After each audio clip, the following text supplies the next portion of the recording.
Bonjour mesdames et messieurs, bienvenue dans cette maison et je vous prie de m'excuser pour ce retard. J'étais venu dans une autre réunion de l'autre côté du bâtiment. Je suis en tout cas très heureux qu'on puisse se retrouver aujourd'hui toutes et tous collectivement pour la concrétisation d'une des mesures de la loi croissance et activité qui m'est chère, la création d'un produit d'assurance vie ou plutôt d'une unité de compte dédiée au capital investissement. Et c'est vraiment la concrétisation de cette mesure qui est à mes yeux une avancée à double titre. D'abord parce que c'est le prolongement d'un travail qui est engagé depuis plusieurs années, et je veux revenir sur cette philosophie et cette volonté de faire. Et puis c'est ensuite, comme beaucoup de mesures portées dans cette loi, le résultat d'une méthode de travail qui a associé les acteurs, et je veux ici vraiment aussi les en remercier. Alors d'abord, cette mesure, elle s'inscrit dans une histoire. Et nous partageons au fond ici tous un constat simple, un constat de bon sens, qui se fonde sur plusieurs paradoxes. Le premier paradoxe, c'est que nous sommes un pays qui a une épargne financière abondante, mais qui l'utilise mal, et qui a un problème de financement de son économie réelle. En effet, il y a 3 600 milliards d'euros d'épargne financière, et nous sommes l'un des pays qui a le plus de difficultés à financer son innovation, la croissance de ces entreprises, plus largement les fonds propres. Et donc, face à cette espèce de distorsion, ce manque de fonds propres qui touche toutes les catégories d'entreprises, se vit avec des effets différents. Les grandes entreprises arrivent à compenser justement ce décalage, si je puis dire, par des investisseurs étrangers, parce qu'elles n'ont pas de problème à trouver donc des investisseurs à l'international, mais avec constamment un débat que nous revivons assez régulièrement dans notre pays, qui est celui de la dépendance de ces entreprises à un financement qui n'est pas national ou qui serait trop largement international. Là-dessus, je pense qu'il faut savoir raison garder, mais bien souvent, les mêmes qui voudraient que les entreprises puissent décider de tout avec un capital français sont celles et ceux qui, généralement, détruisent les conditions macroéconomiques qui pourraient aider à développer un vrai capitalisme à la française. Mais nos grandes entreprises, du coup, se sont développées en accédant à ces marchés de capitaux, en se développant, en se finançant, avec en moyenne, et c'est stable depuis une dizaine d'années dans le CAC 40, environ 65% d'une base actionnariale étrangère. Les entreprises en croissance dans les secteurs traditionnels, notamment industriels, se trouvent, elles, bien souvent trop freinées dans leur croissance, et il est pour elles plus difficile de prendre des risques. Et donc c'est là où ce problème de financement a un coût macroéconomique.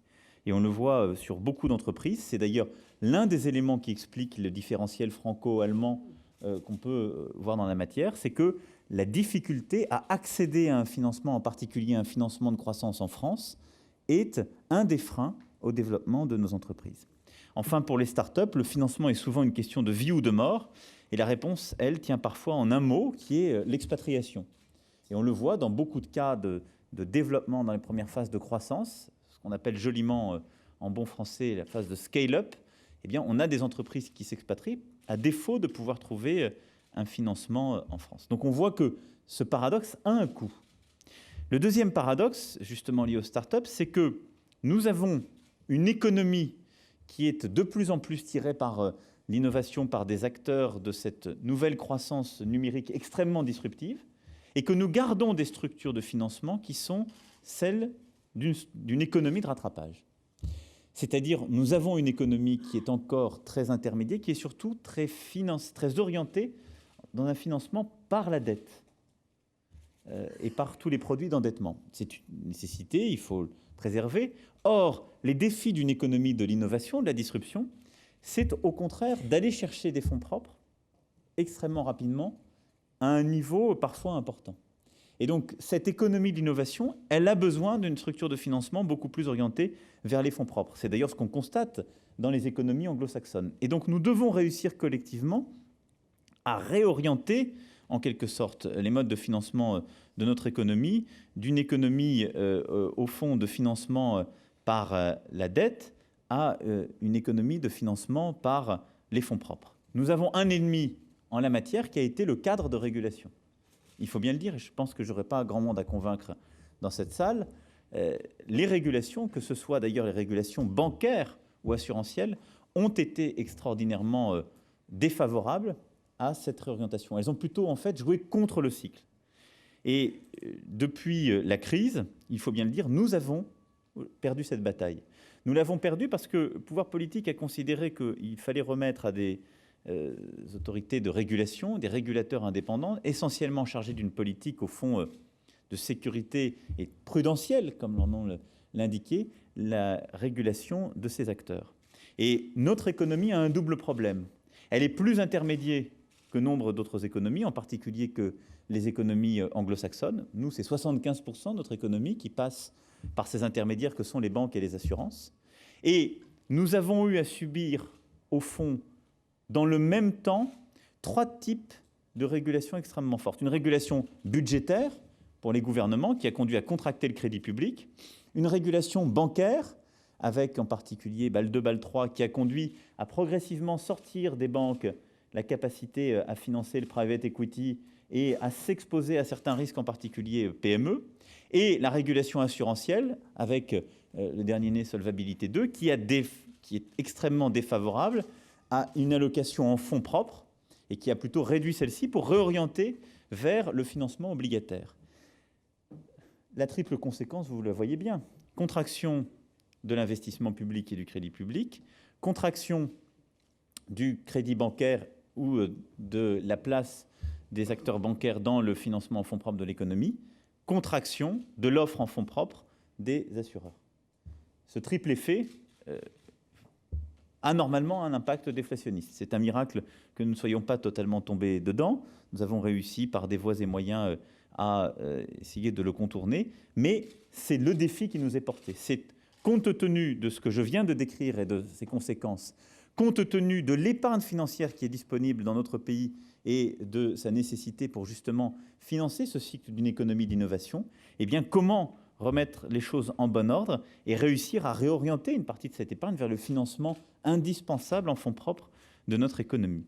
Face à cela, le gouvernement, depuis 4 ans, avance pour faire en sorte que l'épargne des Français soit plus orientée vers les actions, avec plusieurs réformes, l'augmentation du seuil du PEA, la création du PEA-PME, la promotion et la création d'un cadre réglementaire pour le crowd equity, une évolution du cadre fiscal de Business Angel, l'introduction de l'eurocroissance et du produit Vie Génération, la création des fonds de prêt à l'économie, qui représentent à présent plus de 8 milliards d'euros d'actifs, le lancement de nouvelles structures juridiques pour l'investissement en capital via la société de libre partenariat, que portait également la loi croissance. Toutes ces mesures ont contribué, chacune avec d'ailleurs des impacts plus ou moins importants, à aller dans le sens que je viens d'évoquer. Et le produit qui est lancé aujourd'hui s'inscrit dans cette lignée. Et de quoi s'agit-il ? Depuis longtemps, nous avons essayé de faire en sorte qu'une partie des encours d'assurance vie aille vers les titres de capital et en particulier vers le financement des PME et des ETI. Ce sont les produits DSK et NSK jusqu'à l'eurocroissance. Beaucoup d'initiatives sont allées dans ce sens. En revanche, jusqu'alors, nous n'avions pas réussi à traiter un sujet qui était qui porte le risque de liquidité, qui est un sujet absolument majeur parce que tant que l'assureur est obligé de régler en espèces au rachat du contrat sous un délai de 2 mois, c'est lui qui porte le risque de liquidité. Et concrètement, ça lui interdit bien souvent de proposer des unités de compte investies en part de fonds illiquides, notamment des fonds de capital investissement. Et cette contrainte, elle était pointée de manière systématique.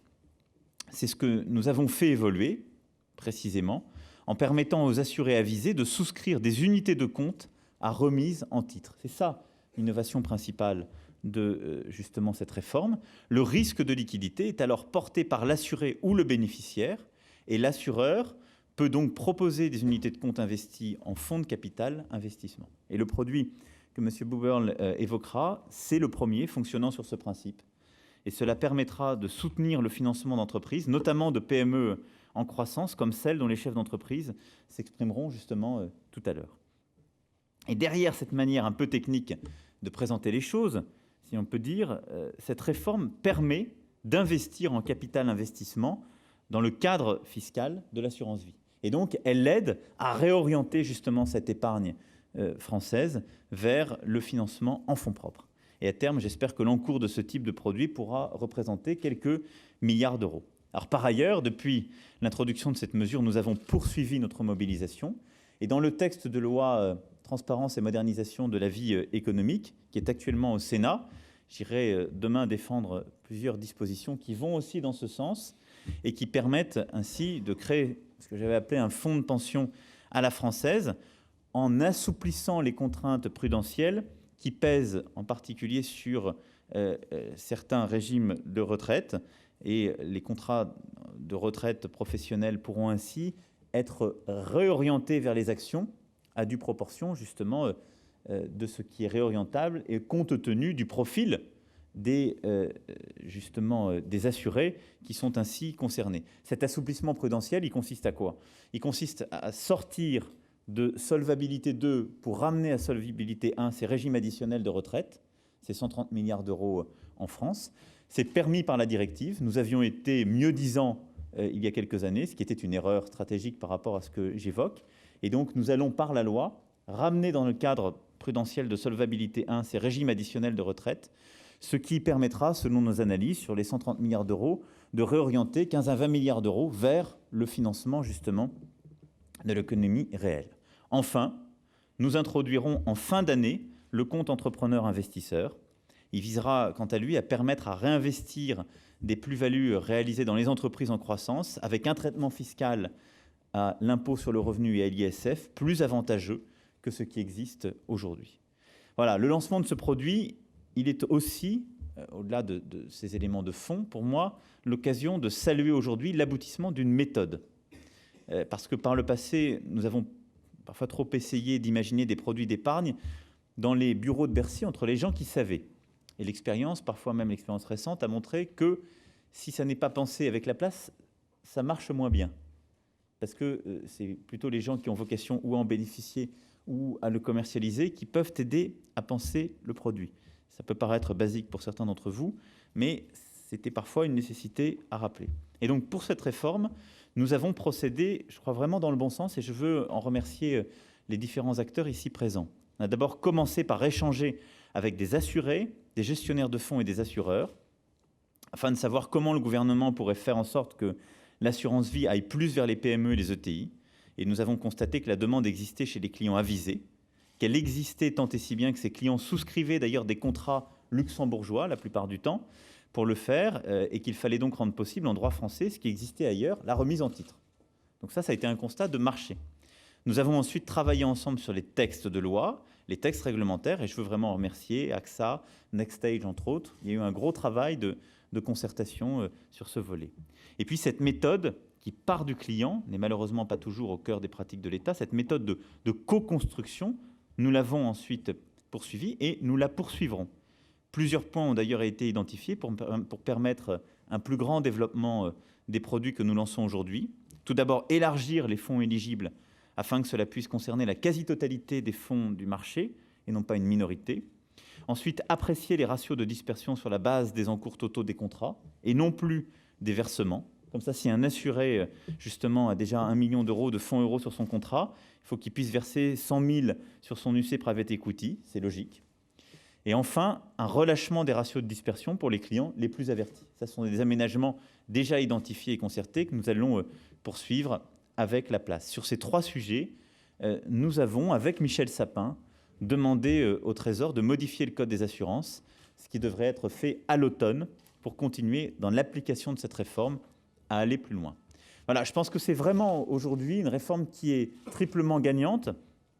Elle est gagnante pour les assurés parce qu'elle permet d'élargir le champ des supports accessibles. Elle est gagnante pour les assureurs français parce qu'elle permet d'offrir là aussi une offre qui correspond aux demandes des clients et à faire face à la concurrence en particulier européenne que j'évoquais. Et puis elle est gagnante pour notre économie, c'est à mes yeux le plus important, parce qu'elle permet de mieux financer celle-ci, de s'adapter justement au cycle qui est le nôtre et de répondre à nos défis. Donc pour tout cela, je tenais vraiment à remercier à la fois les services de cette maison qui ont beaucoup œuvré auprès de Michel Sapin et de moi-même pour ce faire, et puis de remercier vraiment les acteurs de la place qui ont beaucoup travaillé à ce produit. Et je vais maintenant donner la parole à Thomas Buberl pour justement présenter ce premier produit. On pourra répondre ensuite à quelques questions. Merci pour votre attention.